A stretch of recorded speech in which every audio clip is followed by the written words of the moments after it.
పోలిపాడ్యమి రోజున ఈ విధంగా దీపారాధన చేస్తే కోటి రెట్ల ఫలితం కలుగుతుంది.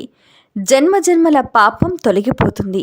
మరి ఆ రోజున దీపాన్ని ఏ విధంగా వెలిగించాలి, ఆరాధన ఏ విధంగా చేయాలి, పాటించాల్సిన నియమాలేంటో ఈ వీడియోలో తెలుసుకుందాం.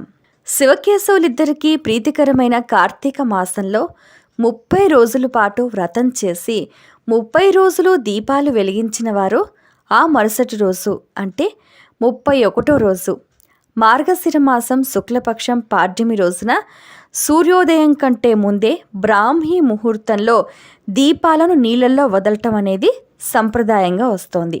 అయితే ఈ దీపాలను నదులలో, తటాకాలలో, ఒక జల ప్రదేశంలో వదులుతూ ఉంటారు. నదుల దాకా వెళ్ళలేని వారు ఇంట్లోనే తులసి దగ్గర ఒక బకెట్ నీళ్ళల్లో